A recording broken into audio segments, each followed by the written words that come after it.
आज़ादी बचाओ news channel में सभी दर्शकों का स्वागत है।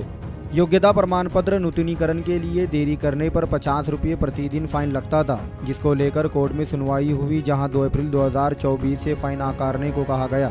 लेकिन राज्य सरकार उससे पहले का भी फाइन ले रही है, जिसे एक आम रिक्शा वाला चुका नहीं सकता। इसलिए इसे कम करने को लेकर आज बुधवार 22 मई 2024 को सोलापुर आरटीओ अधिकारी को महासंघ प्रदेश अध्यक्ष रियाज भाई सैयद ने अपने पदाधिकारियों के साथ मिलकर निवेदन दिया है।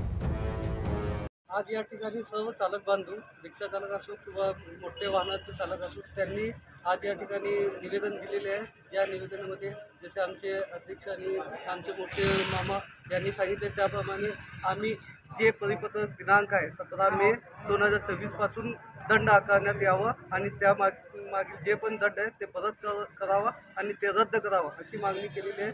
जरी असं होत नसेल तर पूर्ण महाराष्ट्रात आम्ही एका मोठं आंदोलन छेडू आणि त्या आंदोलनामागे याचं सर्व जबाबदारी हे शासनाची असेल आणि सर्व चालक बांधव एकत्र येऊन या कायद्याला विरोध करतील अशी आमची अपेक्षा आहे।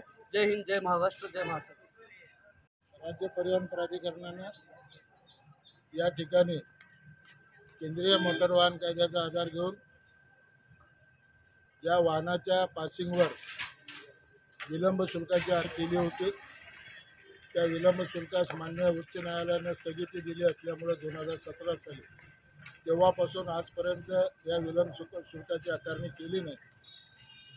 मान्य उच्च न्यायालय याचिका झाल्यानंतर या कार्यालयानं या ठिकाणी विलंब शुल्काची आकारणी केली आणि विलंब शुल्क ज्या दिवशी याचना निघाली तेव्हापासूनचा विलंब शुल्क घेण्यास सुरुवात केली। परिणामी वाहन चालकांमध्ये फार भीतीचं वातावरण निर्माण झालेलं आहे। तुमच्या माहितीनुसार काही वाहन चालकांना 80,000 ते लाख रुपये इतका दंड विलंब शुल्क या ठिकाणी द्यावा लागलेला आहे।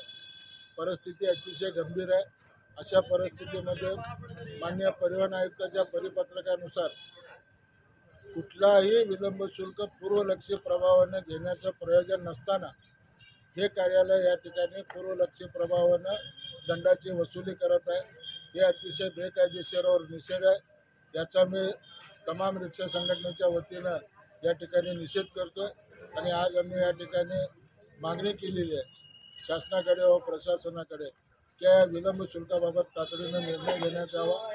विलंब शुल्काची अधिसूचना ज्या ठिकाणी निघाली आहे तेव्हापासूनचा दंड न घेता ज्या ठिकाणी परिपत्रक काढलं आहे त्या तारखेपासूनचा दंड आकारावा।